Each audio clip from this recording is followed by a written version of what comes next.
আসসালামু আলাইকুম। বাংলাদেশের সর্ববৃহৎ অনলাইন প্ল্যাটফর্ম বিদ্যাবাড়ির পেজ থেকে সবাইকে স্বাগত জানাচ্ছি। সাথে আছে আমি Mohammad Jahidul Islam Sajal, senior lecture English department, Bidyabari, এবং কাস্টমস এআরও পদে 41তম বিসিএস থেকে সুপারিশপ্রাপ্ত, 43তম বিসিএস থেকে ট্যাক্স ইন্সপেক্টর হিসেবে বর্তমানে কর্মরত আছি এবং 44তম বিসিএস থেকে মেরিন ইন্সপেক্টর হিসেবে সুপারিশপ্রাপ্ত হই। বেসিক্যালি আমরা পরবর্তী বিসিএস এর যে প্রশ্ন প্যাটার্ন আছে বা পরবর্তী বিসিএস পরীক্ষাটি কবে হবে সে সংক্রান্ত বিষয়গুলো নিয়ে আজকে লাইভটি নিয়ে এসেছি। এবং যে লাইভের মধ্যে বিসিএস এ পাশ করার যে স্ট্র্যাটেজিগুলো আছে সেই স্ট্র্যাটেজিগুলো আমরা চেষ্টা করব শেয়ার করার জন্য প্রিভিয়াস বিসিএস এর প্রশ্নের আলোকে, এবং প্রিভিয়াস বিসিএস যে পরীক্ষাগুলো হয়েছে সেই পরীক্ষার স্ট্যান্ডার্ড বিবেচনায় পরবর্তী বিসিএস পরীক্ষাটি কেমন হতে পারে সে সংক্রান্ত বেশ কিছু ব্যাপার আমরা আজকের ক্লাসে দেখে নেওয়ার চেষ্টা করব বা আজকের ক্লাস থেকে আমরা জেনে নেওয়ার চেষ্টা করব আলোচনার মাধ্যমে।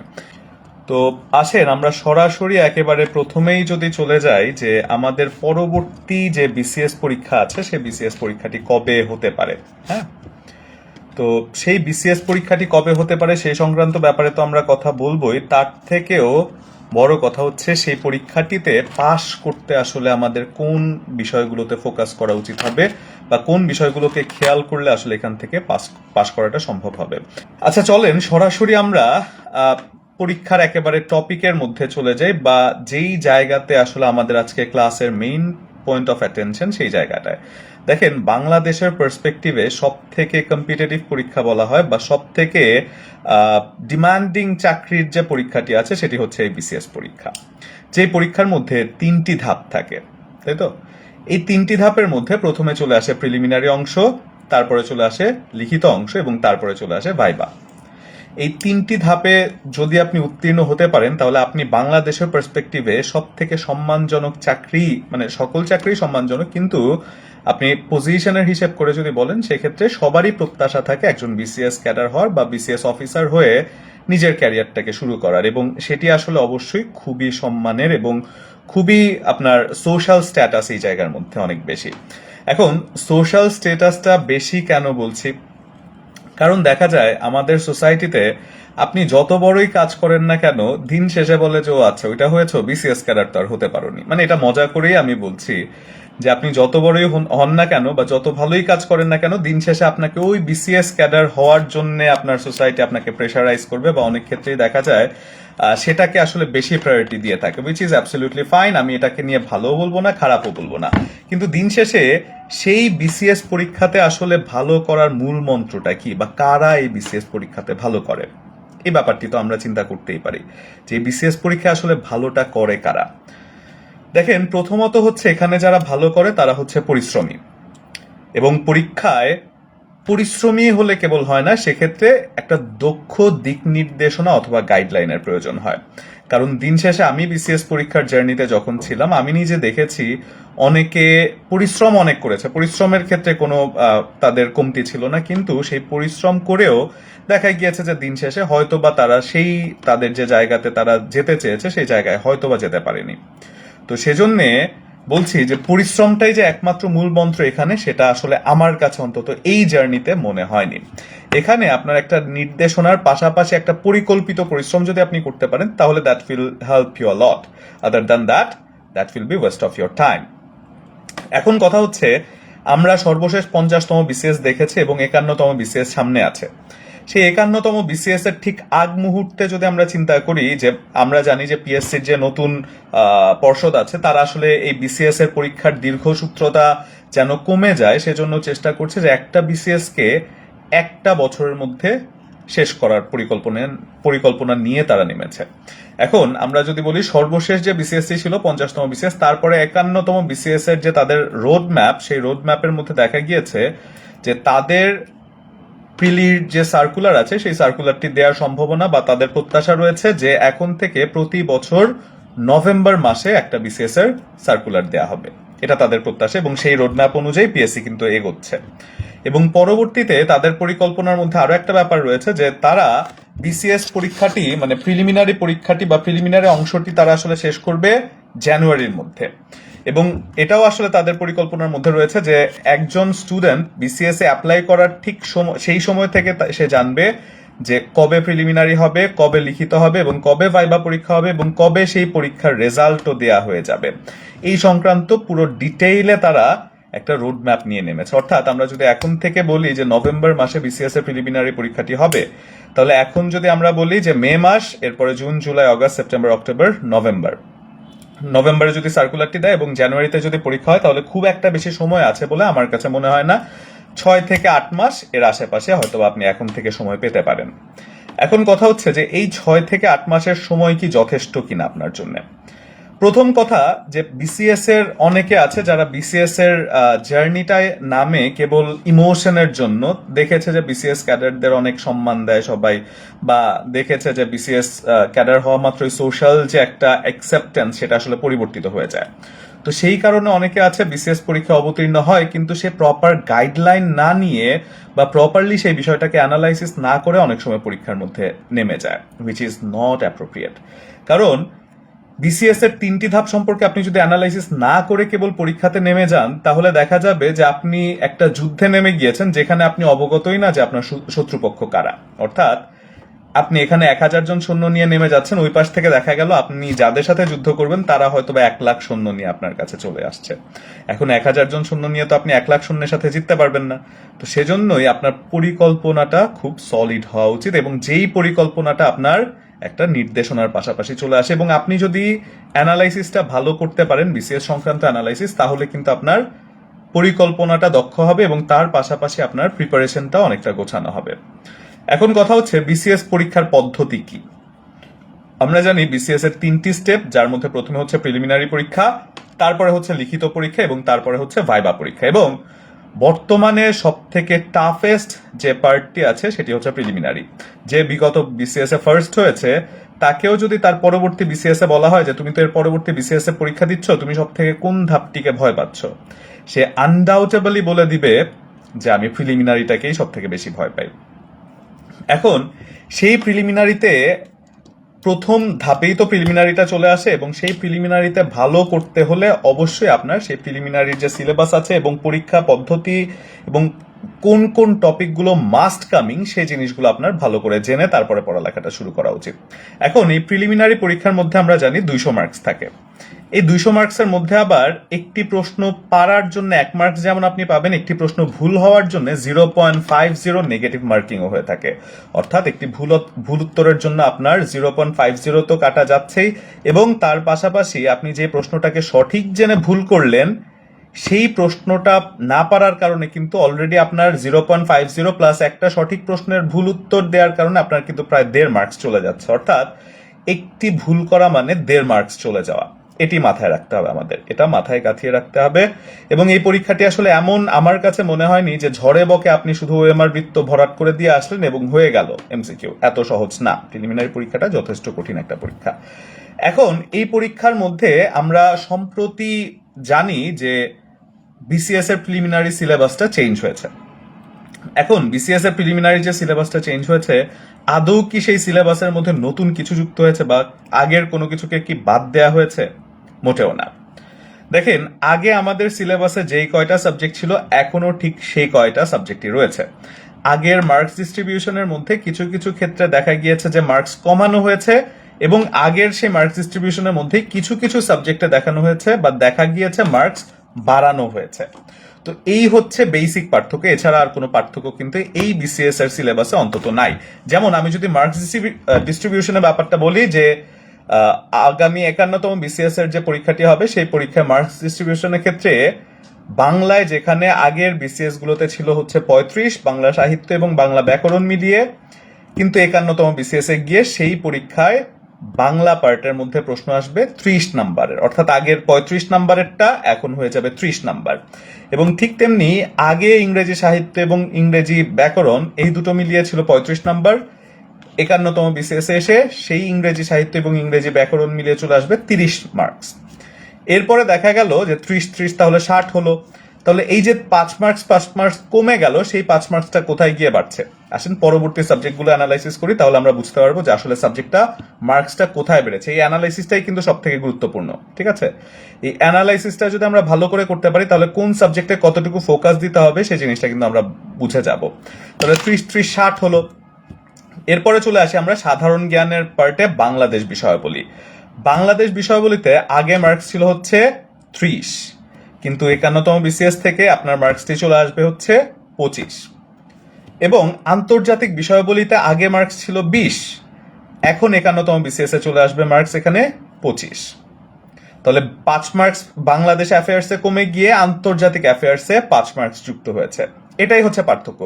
এছাড়া যে সিলেবাস আগের বিসিএস এর যে সিলেবাস ছিল, এই বিসিএস এও ঠিক সেই সিলেবাসই, কেবল পার্থক্য হচ্ছে মার্কস এক জায়গা থেকে কমিয়ে আরেক জায়গায় বাড়ানো হয়েছে। তাহলে বাকি যে বাংলা এবং ইংরেজিতে 5 মার্কস কমানো হয়েছে, সেই 5 মার্কসটা আসলে কোথায় গিয়েছে? সেই 5 মার্কস গিয়ে যুক্ত হয়েছে নৈতিকতা এবং সুশাসনে এবং গাণিতিক যুক্তিতে। আগে গাণিতিক যুক্তিতে ছিল হচ্ছে 15 মার্কস, কিন্তু আপনাদের এই সামনের 51তম বিসিএস থেকে গাণিতিক যুক্তিতে চলে আসবে 20 মার্কস। অর্থাৎ বাংলায় যে 5 মার্কসটি কমেছিল সেটি গাণিতিক যুক্তিতে গিয়ে যোগ হবে। এবং ইংরেজিতে যে 5 মার্কস কমেছে, অর্থাৎ আগে ছিল 35, এখন হবে হচ্ছে 30, সেই 5 মার্কস কি আবার যুক্ত হয়েছে সুশাসন এবং নৈতিকতায়। এবং আমরা জানি যে সরকার বর্তমানে সুশাসন এবং নৈতিকতার দিকে খুব গুরুত্ব দিচ্ছে, এবং এটি আসলে ওয়ার্ল্ড ব্যাংকের প্রেসক্রিপশন, যে প্রেসক্রিপশন অনুযায়ী একটি দেশের সুশাসন এবং নৈতিকতা যদি অক্ষুণ্ণ থাকে বা অটুট থাকে, তাহলে সেই দেশটি যে কোনো আঙ্গিকে, যে কোনো ক্রাইটেরিয়ার মধ্যে সেই দেশটি কিন্তু উন্নতির দিকেই যায়। এবং ওয়ার্ল্ড ব্যাংক এবং আইএমএফ থেকে যে কোনো একটা আন্তর্জাতিক প্রেক্ষাপটে যদি কোনো একটা দেশের কোনো একটা সাহায্য আসে, সেক্ষেত্রে কিন্তু সেই দেশের সুশাসন প্রতিষ্ঠিত রয়েছে কিনা সেই ব্যাপারটি খেয়াল করেই কিন্তু অনুদান থেকে শুরু করে যে কোনো বৈদেশিক যে কোনো একটা চুক্তির ক্ষেত্রেও কিন্তু এই সকল ব্যাপারগুলোকে খেয়াল করা হয়, বৈদেশিক বিনিয়োগের ক্ষেত্রেও এই সকল ব্যাপারগুলোকে খেয়াল করা হয়। এবং সে কারণে একজন নৈতিক এবং সুশাসনে সমৃদ্ধ অফিসার গড়ে তোলার জন্যই কিন্তু এই বিসিএস এর মধ্যে দেখা গিয়েছে এই সুশাসন এবং নৈতিকতা আগে ছিল 10 মার্কস, এখন সেটাকে 5 মার্কস বাড়িয়ে 15 মার্কস করা হয়েছে। সত্যি কথা বলতে গেলে নৈতিকতা হচ্ছে নিজের কাছে, আপনি নৈতিক কিনা সেটা আসলে পড়ালেখা করিয়ে আমরা চেষ্টা করতে পারি যে হ্যাঁ হয়তো একটু নৈতিকতা বাড়ানো যায়, কিন্তু দিন শেষে ওই ব্যাপারটি আসলে একান্তই নিজেদের ব্যক্তিগত।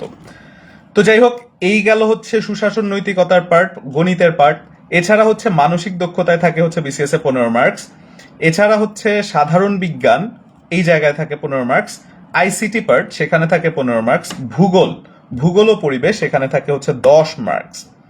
এছাড়াও যদি আমরা বলি যে বাকি যে পার্টগুলো আছে, সেই পার্টগুলোতে কমে বেড়ে 200 মার্কস যেমন আগে প্রিপারেশন নিতে হতো, এখনো ঠিক 200 মার্কসের প্রিপারেশন নিতে হয়, অর্থাৎ কম বেশির কিছু নাই।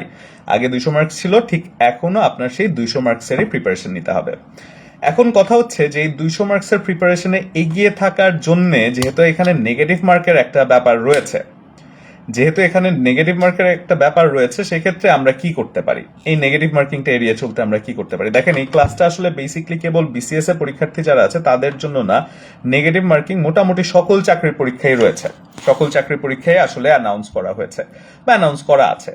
তো সেজন্য সেই নেগেটিভ মার্কিংটা যদি আমরা কমাতে চাই বা সেই নেগেটিভ মার্কিংটা যদি অ্যাভয়েড করতে চাই, তাহলে কোন কোন ব্যাপারগুলোকে খেয়াল রাখতে হবে এবং যে কোনো কম্পিটিটিভ পরীক্ষায় এগিয়ে থাকার জন্য কোন কোন ব্যাপারগুলোতে আসলে জোর দিতে হবে, সেই ব্যাপারগুলো নিয়েই কিন্তু আজকের ক্লাস। যেমন একজন লিখেছেন হচ্ছে স্যার সাধারণ জ্ঞানের সমস্যা, সাধারণ জ্ঞান মনে থাকে না। এখন তার প্রশ্নের উত্তরে যদি বলি যে ভাই সাধারণ জ্ঞান জিনিসটা আসলে নামে সাধারণ, কিন্তু ব্যাপারটা ব্যাপক অসাধারণ। এখানে পৃথিবীর যত অসাধারণ জিনিসপত্র আছে সবগুলোর নাম দিয়ে বলবে যে এটার অ্যান্সার করে এটা হচ্ছে সাধারণ জ্ঞান। হ্যাঁ, তো সাধারণ জ্ঞান হিসেবে বহুত কিছুই আছে যেগুলো গুরুত্বপূর্ণ, আপনি অনেক কিছুই আসলে সাধারণ জ্ঞান বলে ঢুকিয়ে দেওয়া যায়, কিন্তু এই অনেক কিছু আসলেই কি গুরুত্বপূর্ণ বা অনেক কিছুই কি আসলে দরকার হয়?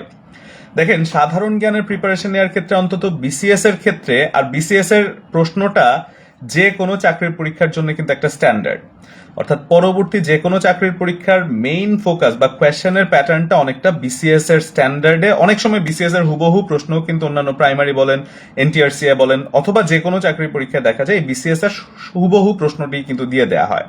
তো সেজন্য সেই বিসিএস পরীক্ষায় যদি আপনি বলেন যে সাধারণ জ্ঞানের পার্ট থেকে কোন কোন জায়গার প্রশ্নগুলো গুরুত্বপূর্ণ, দেখেন সাধারণ জ্ঞান বললে পৃথিবীর যত অসাধারণ জিনিসপত্র আছে সবকিছু অ্যাটাচ করা হয়, যার মধ্যে গুয়ামের গভর্নরের নাম কি, সুন্দরবনে কত প্রজাতির হরিণ পাওয়া যায়, হনলুলুর মুদ্রার নাম কি।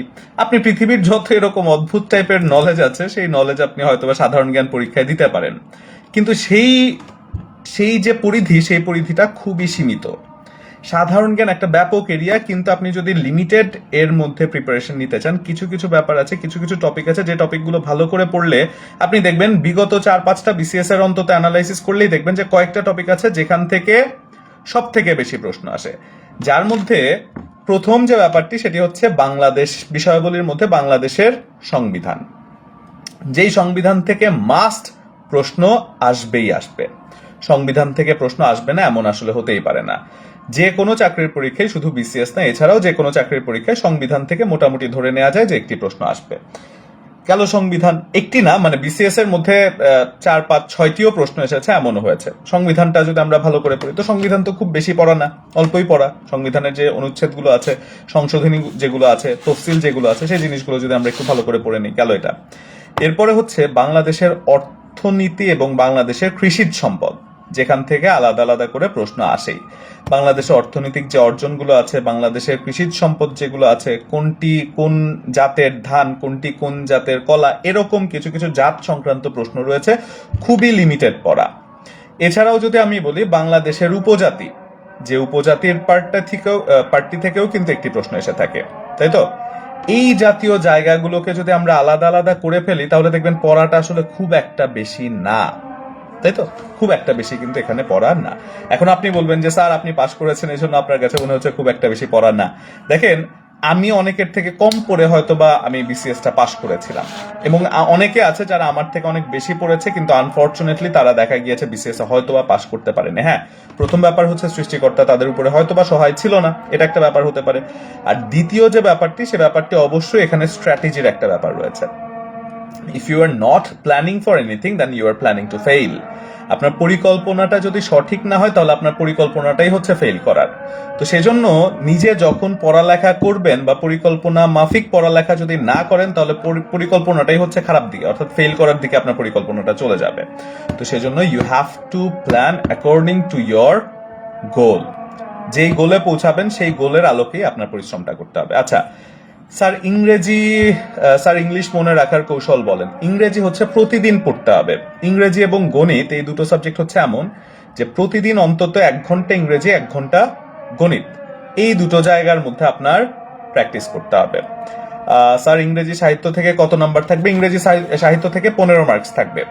বিসিএস এ ইংরেজি সাহিত্য থেকে 15 মার্কস এবং ইংরেজি গ্রামার থেকে 15 মার্কস। লিখিত পরীক্ষায় যদি ভালো করতে হয়, তাহলে যে ব্যাপারটা আসলে মাথায় রাখতে হবে, সে ব্যাপারটা হচ্ছে যে আপনার লিখার একটা অভ্যাস করতে হবে। আপনি এমসিকিউতে বৃত্ত ভরাট করে পরীক্ষায় টিকে যান, কিন্তু যদি আপনি লিখিত পরীক্ষার কথা বলেন, সেক্ষেত্রে অনেকেই দেখা গিয়েছে যে বৃত্ত ভরাটে পরীক্ষা ভালো করলেও আমাকে 2 লাইন লিখতে দিলে হয়তো আমি একটু ভেবাচাকা খেয়ে যাই, অথবা খুব একটা ভালো করতে পারি না সেই লিখিত পরীক্ষা। এর কারণটা কি? প্রথম কারণ হচ্ছে আমাদের লিখিততে জড়তা। আমরা অনেক সময় প্র্যাকটিস, মানে যখন আমরা প্রিলির জন্য পড়ালেখা করি, তখন কেবল মুখে পড়ি, আমরা লিখে অভ্যাস করি না, which is a bad habit. আপনি যখন পড়ছেন, আমরা পড়ালেখা কথাটা কেন বলি? কারণ পড়ার পাশাপাশি আপনার লিখতে হবে। That is the proper way of study. আপনি যখন পড়ছেন, ঠিক সেই পড়ার পাশাপাশি আপনার লিখে তারপরে পড়া উচিত। এতে করে আপনার লিখনের যে জড়তা আছে সেটাও যেমন দূর হবে, পাশাপাশি আপনার স্পেলিং থেকে শুরু করে অনেক ব্যাপার রয়েছে যে ব্যাপারগুলো আসলে আপনি ইমপ্রুভ করতে পারেন, এবং তার পাশাপাশি হচ্ছে আপনার হাতের লেখার স্পিডটাও বেড়ে যায়। বিসিএস এ কিন্তু হাতের লেখার স্পিড খুবই গুরুত্বপূর্ণ। আপনার হাতের লেখার স্পিড যদি স্লো হয় বা বেশি একটা স্পিড যদি না থাকে, তাহলে দেখা যাবে যে সেই সময়ের মধ্যে আপনি সব প্রশ্ন জানেন। মনে করেন বাংলাদেশ বিষয়াবলী, যেখানে 200 মার্কসের লিখিত পরীক্ষা, সেই 200 মার্কসের লিখিত পরীক্ষায় দেখা গিয়েছে যে আপনি সব জানেন, একেবারে A to Z সবই জানেন, কিন্তু সেই 200 মার্কসের যে পরীক্ষা আছে, সেই 200 মার্কসের 4 ঘন্টা বরাদ্দকৃত সময়ের মধ্যে আপনি সবগুলো প্রশ্ন জানার পরেও আনসার করতে পারবেন না, just because you do not have that much speed in your hand writing.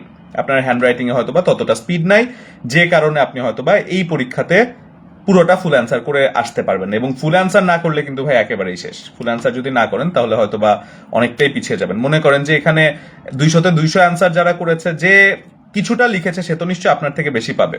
তো সেজন্য ফুল অ্যান্সার করতে হবে অবশ্যই, এবং সেক্ষেত্রে লিখে লিখে অভ্যাস করতে হবে।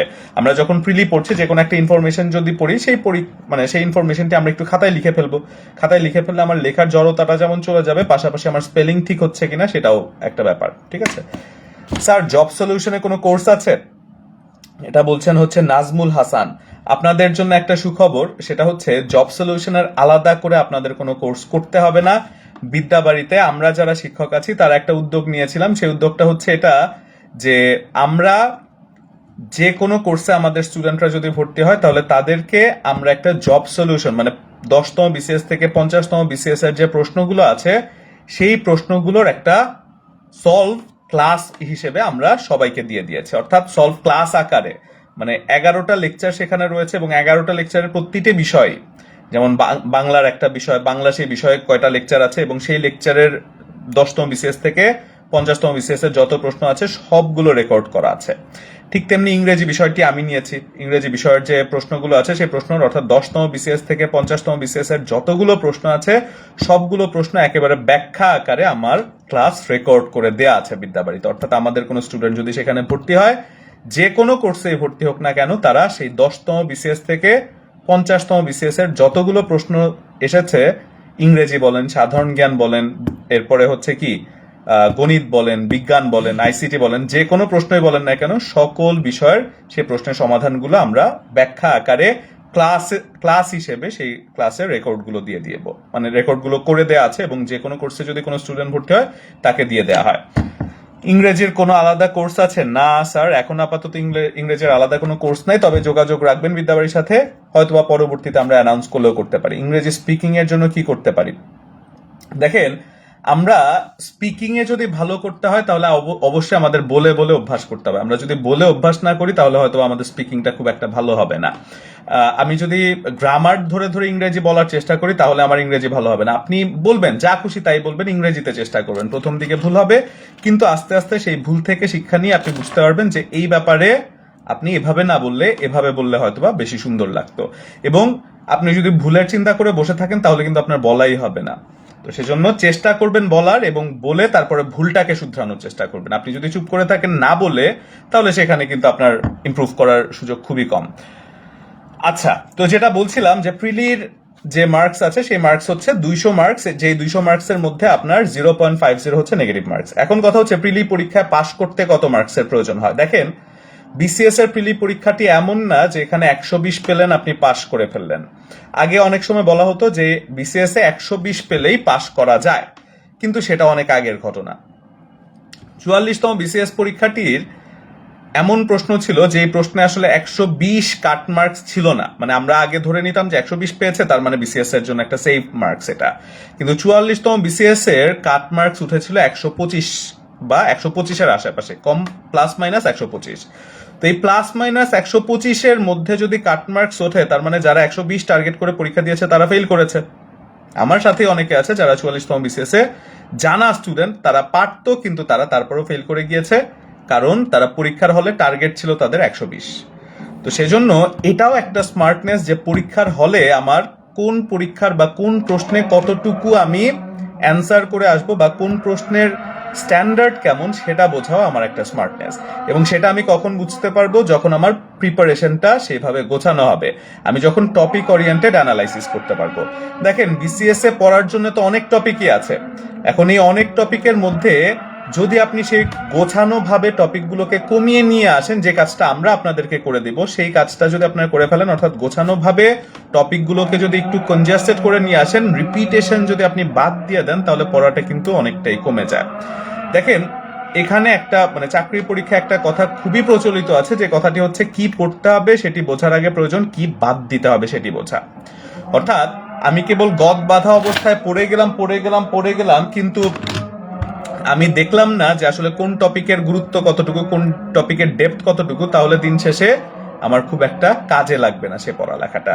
সে পড়ালেখাটা হবে এরকমই যে আমি আন্দাজেই চেষ্টা করে যাচ্ছি। একটা বিশাল বড় সমুদ্র থেকে যদি আমাকে মাছ তোলার কথা বলা হয়, আমি যদি না জেনেই এমন একটা জায়গার মধ্যে বারে বারে জাল ফেলি যে জায়গার মধ্যে কোনো মাছই নেই, তাহলে সেই জায়গায় আমি 1000 বার জাল ফেললেও কিন্তু কোনো মাছ উঠবে না।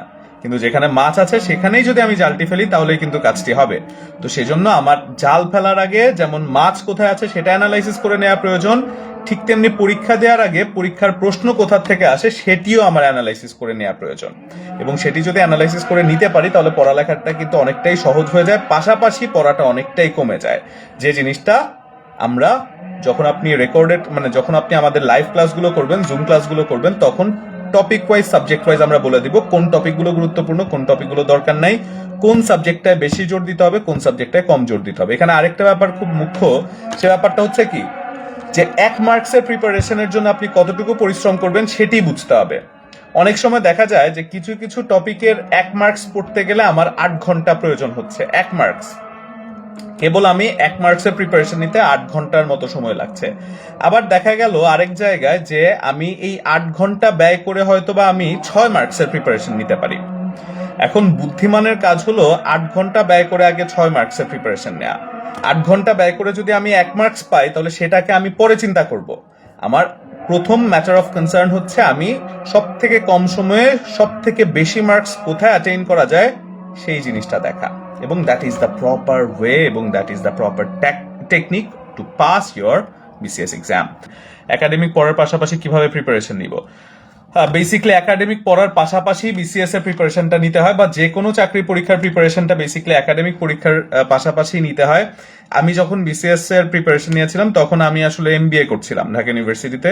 তো সেই জায়গার মধ্যে একাডেমিকের পাশাপাশি যখন বিসিএস এর প্রিপারেশনটা নিচ্ছিলাম আমার আপনার একাডেমিক পড়ালেখার যে খুব একটা প্রেশার ছিল না তাও বলা যাবে না, এবং খারাপ করে যে বিসিএস এর প্রিপারেশন নিয়েছে তাও বলা যাবে না। I had a CGPA of 3.87, এবং তার পাশাপাশি হচ্ছে আমি বিসিএস এর প্রিপারেশন নিয়েছিলাম। তো যেখানে আমার একাডেমিকের রেজাল্টও আলহামদুলিল্লাহ ভালো ছিল এবং বিসিএস এও আলহামদুলিল্লাহ উত্তীর্ণ হয়েছিলাম। এখন একাডেমিকের রেজাল্টটা কেন একেবারেই ছেড়ে দেওয়া যাবে না, বা একাডেমিকটা একেবারেই কেন অ্যাভয়েড করা যাবে না? কারণ আপনি যখন বিসিএস এর ভাইবা বোর্ডে যাবেন তখন কিন্তু বিসিএস এর ভাইবা বোর্ডের যারা স্যাররা থাকবেন সম্মানিত, তাদের হাতে কিন্তু আপনার সার্টিফিকেটটা থাকবে, তাদের হাতে আপনার সার্টিফিকেট থাকবে, এবং সেই সার্টিফিকেটের মধ্যে কিন্তু আপনার রেজাল্ট গুলো লেখা থাকবে। এখন আপনি বিসিএস এ খুব ভালো করেছেন, কিন্তু দেখা গেল স্যারদের হাতে আপনার সার্টিফিকেটটা যখন আছে সেই সার্টিফিকেটে আপনার রেজাল্ট দেখা গেল হচ্ছে 2.50 CGPA, which is not appropriate। তো এখন স্যাররা হয়তো আপনার সম্পর্কে একটা প্রিমেডিটেটেড থট ধরে নিবে যে এ খুব একটা সিনসিয়ার না, এ হচ্ছে ইনসিনসিয়ার, এত খারাপ রেজাল্ট কেন হবে। তো সেজন্য আমি বলছি যে রেজাল্টও চেষ্টা করবেন ভালো রাখার জন্য, একেবারে যেন বিলো স্ট্যান্ডার্ড না হয়। স্ট্যান্ডার্ড একটা রেজাল্ট ধরেন, একেবারে ডিপার্টমেন্টের ফার্স্ট হতে হবে এমন কিছু না, কিন্তু একেবারেই একাডেমিকটাকে ছেড়ে দেওয়া যাবে না। ঠিক আছে স্যার, প্রিভিয়াস ইয়ার কোয়েশ্চেন থেকে কত পার্সেন্ট কমন আসে? জি, প্রিভিয়াস ইয়ারের প্রশ্ন থেকে অনেক কমন আসে। আসলে পার্সেন্টেজ ওইভাবে বলা যাবে না, কিন্তু ব্যাখ্যা সহকারে যদি প্রিভিয়াস ইয়ারের প্রশ্নগুলো আপনি পড়েন দেখা গিয়েছে এখান থেকে অনেক প্রশ্ন কমন পড়বে, এবং আপনি সরাসরি না পেয়ে একটু ইনডিরেক্টলি পেয়ে যাবেন। যেমন প্রিভিয়াস ইয়ারে ধরেন একটা প্রশ্ন এসেছে যে চর্যাপদ কত সালে আবিষ্কৃত হয়? 1907 সালে। এবং এর পরের বছরের ধরেন প্রশ্নটা এসেছে যে 1907 সালে বাংলা সাহিত্যের কোন নিদর্শন আবিষ্কৃত হয়, মানে আমি জাস্ট এক্সাম্পলের জন্য বলছি। তো সেক্ষেত্রে সেটা হচ্ছে চর্যাপদ। অর্থাৎ প্রশ্ন একই প্রশ্ন, কিন্তু একটায় ঘুরিয়ে এসেছে আরেকটায় একটু উল্টো করে এসেছে। এরকম করে আসলে প্রিভিয়াস ইয়ারের প্রশ্নগুলো হয়, এবং প্রিভিয়াস ইয়ারের প্রশ্ন পড়ার ক্ষেত্রে অবশ্যই ব্যাখ্যা সহকারে পড়তে হবে। মানে প্রিভিয়াস ইয়ারের প্রশ্ন যেন আপনি শুধু মুখস্থ করে গেলেন এমন না, ব্যাখ্যা সহকারে বুঝে বুঝে পড়তে হবে প্রিভিয়াস ইয়ারের প্রশ্ন, যে কোন টপিকটায় বেশি জোর দিতে হবে, তাহলে আপনি কিন্তু অনেকটাই বুঝে যাবেন। এখানে অ্যানালাইসিসের যে ব্যাপারটা বলছি সেটা কিন্তু প্রিভিয়াস ইয়ারের প্রশ্ন ধরে ধরে অ্যানালাইসিস। ঠিক আছে, লিখিত পরীক্ষায় কোর্স চালু করলে ভালো হতো, বিশেষ করে 11 থেকে 20তম চাকরির জন্য। যে আমাদের 11 থেকে 20তম চাকরির জন্য যে প্রিলি মানে যে কোর্সটা আছে সেটা হচ্ছে প্রিলি প্লাস লিখিত কম্বাইন। আচ্ছা, অনেকে অনেক বই সংক্রান্ত জিনিস লিখেছেন যে এই বইটা ভালো হবে নাকি সেই বইটা ভালো হবে। এই ব্যাপারগুলো আসলে আপেক্ষিক। বাজারের প্রত্যেকটা বইয়ের মধ্যে যে তথ্যগুলো আছে সেই তথ্যগুলো কিন্তু একই, কিন্তু দিন শেষে সেই তথ্যগুলোর উপস্থাপনা হচ্ছে এক একটা বইতে এক এক রকম। তো সেজন্য আমরা যদি বই পড়ি সেক্ষেত্রে উপস্থাপনা কোন বইটিতে ভালো আছে সে ব্যাপারটি আসলে আমাদের খেয়াল রাখতে হবে। তো যাই হোক, আমরা বিসিএস এর যে ব্যাপার যে জিনিসটা নিয়ে কথা বলছিলাম, যে বিসিএস এর পরীক্ষা পদ্ধতির মানে আমি যদি একটু সামারাইজ করি, 3টি ধাপে পরীক্ষা হয়। প্রথমে হচ্ছে প্রিলি, তারপরে হচ্ছে রিটেন, এবং তারপরে হচ্ছে ভাইবা। যেখানে প্রিলিতে হচ্ছে 200 মার্কস, সেই 200 মার্কসের মধ্যে পাস মার্কস এমন কোন মার্কস আসলে দেয়া থাকে না, বা এমন কোন মার্কস বলা থাকে না যে এত মার্কস পেলেই হয়তো আপনি ফেলবেন, এত মার্কস পেলে পরীক্ষা পাস করে ফেলবেন, এমন কোন স্ট্যান্ডার্ড মার্কস নেই। সেক্ষেত্রে যদি কতজন পরীক্ষার্থীকে আসলে প্রিলিতে উত্তীর্ণ করানো হবে সেটির উপরে ডিপেন্ড করে আসলে আপনার কাট মার্কসটা নির্ধারণ করা হবে। কিছু কিছু ক্ষেত্রে দেখা যায় যে যদি কম পরীক্ষার্থীকে টেকানো হয় তাহলে কাট মার্কস উপরে চলে যায়, আবার যদি বেশি পরীক্ষার্থীকে টেকানো হয় তাহলে কাট মার্কসটা একটু নিচে চলে আসে। এবং আমি বলবো যে সেফ মার্কস 130 প্লাস হয়তো আপনি ধরে রাখতে পারেন, যে আগে 120 বলতে পারতাম আমরা, কিন্তু 44তম বিসিএস থেকে হয়তো বা সেই 120 নাম্বার যে সেফ সেটা আসলে বলতে পারছি না। 130 প্লাস যদি আপনি ধরে রাখেন রাখেন যে প্রিলিতে আপনি 130+ ক্যারি করতে পারেন, তাহলে হয়তো আমি একটা বলবো যে আশার আলো রয়েছে। তারপরে হচ্ছে লিখিত পরীক্ষা, যে লিখিত পরীক্ষার মধ্যেও হচ্ছে কি 900 মার্কসের পরীক্ষা, এবং আপনি সেখানেও ভালো করে যদি পাস করতে পারেন, কিন্তু ব্যাপার হচ্ছে ক্যাডার বানাবে আপনাকে লিখিত পরীক্ষা এবং ভাইভা পরীক্ষা। প্রিলির পরীক্ষার মার্কসটা কিন্তু লিখিততে যুক্ত হয় না, অর্থাৎ আপনি যদি এখানে 200-তে 199ও পান তাহলে সেটা কিন্তু আপনার খাতায় যুক্ত হবে না। আপনাকে ক্যাডার বানাবে লিখিতর সেই 900 মার্কস এবং ভাইবার সেই 100 মার্কস, অর্থাৎ প্রিলি পরীক্ষা পাস করা মানে আপনি লিখিত পরীক্ষা দেওয়ার যোগ্যতা অর্জন করেছেন, নাথিং এলস। সেটা আপনার মানে আপনাকে জাজ করার পরীক্ষা প্রিলি না। প্রিলিটা হচ্ছে যে আপনার খাতাটা তারা পড়বে কিনা সেই সেই সার্টিফিকেট আপনাকে দিবে যে হ্যাঁ ঠিক আছে, তাহলে ওকে একটা লিখিত সুযোগ দেয়া হোক। আপনি যখন প্রিলি পরীক্ষাটিতে পাশ করে যাবেন তখন হচ্ছে আপনাকে লিখিত সুযোগটা দেয়া হবে, এবং আসলে সেই লিখিতর থেকে ক্যাডার হবেন কি হবেন না সেই ব্যাপারটি নিয়ে আসলে সেই ব্যাপারটি আসলে মুখ্য হয়ে দাঁড়ায়। এবং লিখিত পরীক্ষায় যদি আপনি যত ভালো মার্কস পান, অর্থাৎ 900-র মধ্যে আপনি যদি ধরেন এখানে 600 পেয়ে যান, 600+ পেয়ে যান, তাহলে তো আপনি অনেকটা এগিয়ে গেলেন। এবং ভাইবাতে যদি আপনি পাশ করে যান, পাস করে কি একটু ভালো রেঞ্জের মার্কস পান, তাহলে এই ভাইবা এবং রিটেন এই দুটো জায়গার মার্কস মিলেই কিন্তু আপনি ক্যাডার অথবা নন ক্যাডার অথবা কোনো চাকরি পাবেন কি পাবেন না এই সংক্রান্ত বিষয়টি চলে আসে। তারপরে যদি বলি যে এখানে নেগেটিভ মার্কিং রয়েছে প্রিলি পরীক্ষা, এবং সব থেকে টাফেস্ট পার্ট যদি আমি বলি সেটি হচ্ছে বিসিএস এর প্রিলি পরীক্ষাটি সব থেকে টাফেস্ট। যে পার্টের মধ্যে আপনার প্রিলির মধ্যে সব থেকে টাফেস্ট যে পরীক্ষাটি আমি বললাম যে প্রিলি পরীক্ষাটি হচ্ছে সব থেকে টাফেস্ট, এবং এই পরীক্ষায় নেগেটিভ মার্কিং হচ্ছে 0.50, অর্থাৎ একটি প্রশ্ন যদি আপনার ভুল হয় তাহলে সেই একটি প্রশ্নের ভুল উত্তরের জন্য 0.50 মার্কস কাটা যাবে। এবং তার পাশাপাশি যদি আমরা বলি যে আপনি যেটা সঠিক জেনে প্রশ্নটা ভুল উত্তর করলেন, তো সেটার তো 1 মার্কস, আপনি যেটা জানতেন 1 মার্কস পাবেন, সেই 1 মার্কস তো আপনি আর পাচ্ছেন না, সেখান থেকে 1 মার্কস আসলে কাটা গেল এটা। এরপরে হচ্ছে যে ওভারঅল নেগেটিভ মার্কিং সহ আপনি যখন একটা সার্টেন অ্যামাউন্ট অফ মার্কস অর্থাৎ 130+ যদি আপনার থাকে, আপনি হয়তো লিখিতের জন্য উত্তীর্ণ হলেন, লিখিত পরীক্ষায় উত্তীর্ণ হলে আপনি ভাইবার জন্য আসলে নমিনেট হবেন, এবং সেই ভাইবার জন্য যদি নমিনেট হন তাহলে পরবর্তীতে আপনি কি করতে পারবেন, আপনি আপনার সেই রেজাল্টের যে ক্রম সেই অনুসারে আসলে আপনি বলতে পারবেন যে আপনি ক্যাডার হচ্ছেন কি হচ্ছেন না। তো এই হচ্ছে বিসিএস এর 3টি ধাপ নিয়ে যতটুকু আসলে আমার ক্ষুদ্র জ্ঞানে যতটুকু আমি জানলাম, এবং একটা টার্গেট ধরে আল্লাহ যতদিন পর্যন্ত একটা রিজিকের ব্যবস্থা না করে দিচ্ছে, একটা হালাল রিজিকের ব্যবস্থা না করে দিচ্ছে, ততদিন পর্যন্তই যেন আমরা এই পড়ালেখার যে জার্নি আছে সেই পড়ালেখার জার্নিতে লেগে থাকি, সেই প্রত্যাশা রইল। ঠিক আছে, এবং মাথায় রাখবেন চাকরি পাওয়ার আগ পর্যন্ত আমরা যে যুদ্ধে নেমেছি সেই যুদ্ধে চাকরি না পেয়ে বাড়িতে ফেরা যাবে না। চাকরি পাওয়ার আগ পর্যন্ত এই চেষ্টা চালিয়ে যেতে হবে। এবং মাথায় রাখবেন অনেক সময় মেধাবীরা ব্যর্থ হয়, কিন্তু পরিশ্রমীরা কিন্তু কখনো ব্যর্থ হয় না। তো সেজন্য you have to be hard worker, you have to give your best to do your best. তাহলে আজকে এখানেই বিদায় নিচ্ছি, সবাইকে ঈদ মোবারক জানিয়ে। ধন্যবাদ সবাইকে, ভালো থাকবেন সবাই, আসসালামু আলাইকুম।